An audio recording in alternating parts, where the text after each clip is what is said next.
శ్రీ మహావిష్ణువు రెండో పెళ్ళి చేసుకోవాలని లక్ష్మీదేవిని వైభవంగా రెండో పెళ్ళి చేసుకోవాలని నిశ్చయించుకున్నాడు. అప్పుడేదో పూర్వము సరిగా పెళ్ళి జరగలే, ఇది కలియుగము, గొప్పగా పెళ్ళి చేసుకోవాలని నిర్ణయం తీసుకున్నాడంట. తీసుకొని బ్రహ్మలోకానికి బయలుదేరాడంట. బ్రహ్మదేవుడు ఒక బ్రహ్మకమలాన్ని సృష్టించాడంట. దాని మీద గడ్డి పెరుగు పెట్టి మంచిది ఒక సుగంధ గడ్డి పరుకను పెట్టి అక్కడనే పెంచుకున్నాడంట. శ్రీ మహావిష్ణువు అక్కడికి వచ్చినాడంట. వచ్చిన శ్రీ మహావిష్ణువు బ్రహ్మదేవుని ముహూర్తం పెట్టాలని కోరినాడు. కోరుతానే ముహూర్తం పెట్టినాడంట. ఎవరు? బ్రహ్మదేవుడు మంచి ముహూర్తం పెట్టి పంపించినాడు. శ్రీ మహావిష్ణువు అంటే బాగా ఘనంగా పెళ్లి జరగాలని మంచి ముహూర్తం సెట్ చేశాం. ఇంతలోనే ఆ బ్రహ్మకమలం లేచి ఆ విష్ణు వెనకమ్మడి వెళ్ళిపోయింది. గడ్డి పరకం తీసుకొని వెళ్ళిపోతానే బ్రహ్మదేవుడు చూస్తా ఉంటాడంట. అరే నేను కమలం మీద గడ్డి పరక పెట్టినా తయారు చేసి ఈ గడ్డి పరక బ్రహ్మకమలం విష్ణు వెనకమ్మడి వెళ్ళిపోయింది, దాంతోపాటు గడ్డి పరక కూడా వెళ్ళిపోయిందని సూచన అంట. ఇంతలోనే విష్ణు ఏమో వైకుంఠానికి పోయినాడంట. లక్ష్మీదేవితో గొప్ప చెప్పినాడంట, మంచి ముహూర్తం పెట్టాము అని. ఆ తర్వాత వైకుంఠం మీదకి బాణాల వర్షం వచ్చిందంట. బాణాల వర్షం వస్తుంటే ఏంది బాని ఆ బాణాలను చక్రంతో నిర్వహించాలంట. తాను కూడా బ్రహ్మలోకంపై బాణం వల్ల వచ్చానంట. బ్రహ్మలోకం నుంచి వైకుంఠంలోకి బాణాల వర్షం వచ్చాదంట. ఆ రెండు ఢీకొని భూమి మీదకి బాణాలు పడుతున్నాయట. ఇక్కడేమో పిడుగులు, సునామీలు, భూకంపాలతో అల్లకల్లోలం అవుతుందంట భూలోకం. పైనుంచి బాణాల వర్షానికి శ్రీ మహావిష్ణువు యుద్ధం చేస్తానే అంట. అటు 1000 సంవత్సరాలు, ఇటు 1000 సంవత్సరాలు యుద్ధం కొనసాగిందంట. ఆ తర్వాత సర్వేశ్వరుడు చూసి కైలాసం షేక్ అయిపోయిందంట. అప్పుడు కైలాస శంకరుడు విష్ణువు దగ్గరికి పోయి ఏమయ్యా అంటే, బ్రహ్మదేవుడు నా పైన బాణాలు ఇచ్చానంటే శివుడు కూడా బాణాలు ఇచ్చానంట బ్రహ్మలోకం పైన. శివుడు విష్ణువు ఇద్దరు కలిసి నా మీదకి ఎక్కువ బాణాలు ఇచ్చారని బ్రహ్మదేవుడు తన సృష్టిలో పెద్ద మిషన్ తయారు చేసి దాని నుంచి బాణాలు ఇచ్చడం మొదలుపెట్టినాడు. అట్లా ఇద్దరు బాగా యుద్ధం చేసుకున్నారంట. చేసుకొని నారద మహర్షి దగ్గరికి పోయిందంట. అప్పుడు నారద మహర్షి ఆ యుద్ధాన్ని ఎలాగని నివారించాలని ఏమయ్యా అన్నట. పలకలేదంట విష్ణు దగ్గరికి వచ్చి. ఏమో స్వామి, బ్రహ్మలోకం నుంచి బాణాలు వచ్చినాయి, నాకేం తెలుసు అన్నాడంట. తర్వాత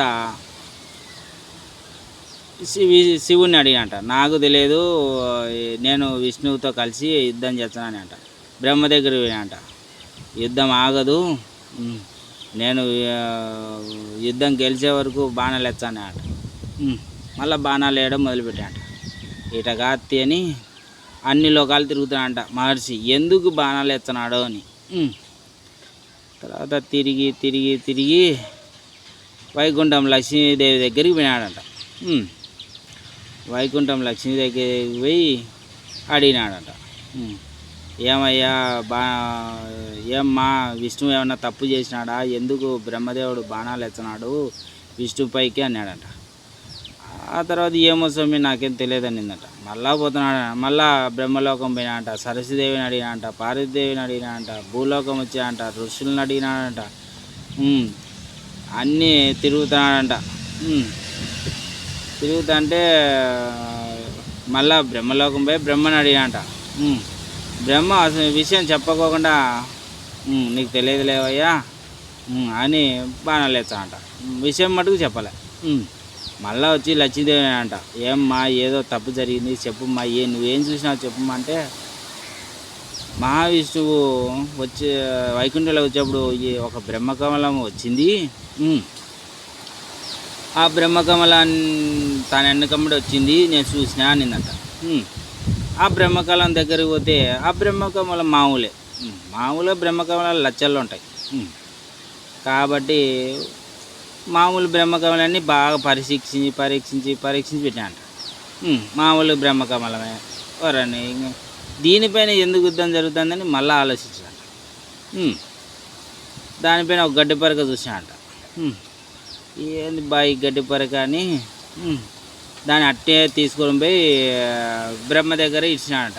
డౌట్ వచ్చింది నారద మహర్షికి.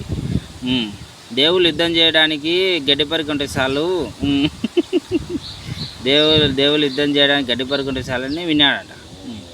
ఈ గడ్డి పరకే ఏమన్నా యుద్ధానికి కారణం ఏంటి అని గమ్మలను తీసుకుపోయి గడ్డి పరకున్న కమలాన్ని తీసుకుపోయి బ్రహ్మ దగ్గర పెట్టాడంట.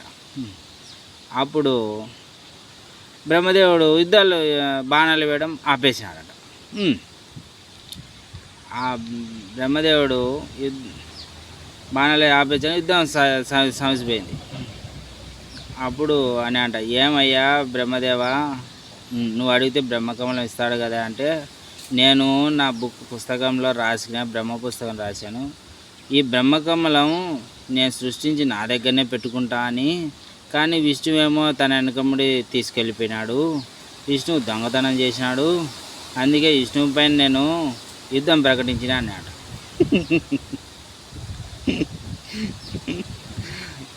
అందుకని తర్వాత అందరూ శాంతించి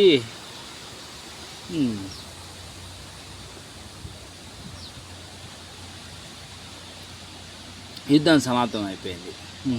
అందరూ నవ్వుకున్నారంట, బ్రహ్మదేవుడు ఇంత పని చేస్తాడు అని. అట్లా ఆ విధంగా గడ్డి పరక మీద బ్రహ్మలోకాలు యుద్ధాలు చేసుకున్నాయంట.